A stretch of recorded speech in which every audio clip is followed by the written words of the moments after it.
चारों युग प्रताप तुम्हारा, है प्रसिद्ध जगत उजियारा। हनुमान चालीसा की ये चौपाई का अर्थ है, हनुमान जी को चारों युगों में कोई भी नहीं हरा सकता। दुनिया का एक ऐसा योद्धा जिन्होंने हनुमान जी को हराया था। आखिर कौन थे वो शक्तिशाली योद्धा जिसके सामने पवन पुत्र हनुमान जी भी नहीं टिक पाए थे? पद्म पुराण और स्कंद पुराण में एक खास कथा का वर्णन मिलता है। कथा के अनुसार जिन योद्धा ने हनुमान जी को हराया था वो कोई आम योद्धा नहीं बल्कि एक साधारण तपस्वी थे। उनका नाम था मचेंद्र नाथ जी। मचेंद्र नाथ जी जो कि एक बहुत बड़े तपस्वी थे जिन्होंने मंत्रों में सिद्धियां प्राप्त की हुई थी। इन पर स्वयं भगवान शिव की कृपा भी थी। ये जो कहते थे वही हो जाता था। एक बार मचेंद्र नाथ जी रामेश्वरम आए और भगवान राम द्वारा निर्मित राम सेतु को देखकर बहुत ज्यादा भावुक हो गए थे और भगवान की भक्ति मन में धारण करके समुद्र में स्नान करने लगे। तभी वहां पर वानर के वेश में हनुमान जी स्थित को मचेंद्र नाथ जी नजर आए।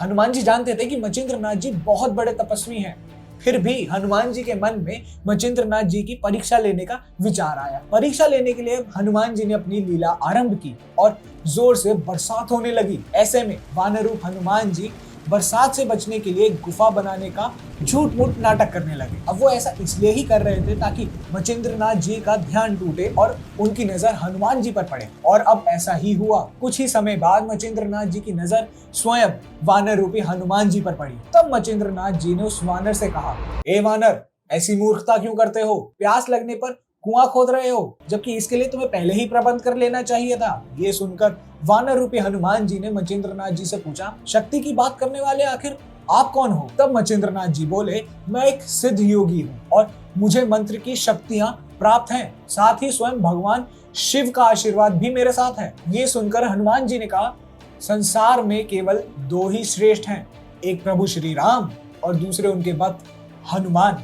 इनके अलावा कोई भी श्रेष्ठ नहीं है। कुछ दिन मैंने स्वयं प्रभु श्री राम की सेवा की थी, जिससे प्रसन्न होकर प्रभु ने मुझे अपनी शक्तियों का थोड़ा सा हिस्सा दे दिया। यदि आपके पास इतनी शक्तियां हैं और आप पहुंचे हुए सिद्ध योगी हैं, तो आप मुझे युद्ध में हरा कर दिखाइए। फिर क्या, मचेंद्र नाथ जी और हनुमान जी के बीच एक भयंकर युद्ध शुरू हो गया। यहाँ पर हनुमान जी पहाड़ के छोटे छोटे टुकड़े उठाकर मचेंद्र नाथ जी की तरफ फेंकते तो मचेंद्र नाथ जी अपनी मंत्रों की शक्ति द्वारा उन्हें हवा में ही रोक देते और फिर उनको वापस हनुमान जी की तरफ फेंक देते। दोनों के बीच कुछ समय तक ये युद्ध चलता रहा और ऐसे में हनुमान जी की आधी से ज्यादा शक्तियां खत्म होने लगी। लेकिन वहां पर मचेंद्र नाथ जी डट कर खड़े रहे। वो बार बार अपने मंत्रों की शक्तियों से हनुमान जी का हर वार विफल कर देते। इस महायुद्ध में हनुमान जी की आधी से ज्यादा शक्तियां खत्म होने लगी। हनुमान जी को बड़ा आश्चर्य हो रहा था कि ये संभव कैसे है। आज तक उन्हें कोई भी प्रयास नहीं कर सका। युद्ध का कोई भी निष्कर्ष निकलता उससे पहले ही वहां पर पवन देव आ गए और उन्होंने स्वयं दोनों को युद्ध रोकने की सलाह दी और हनुमान जी से आग्रह किया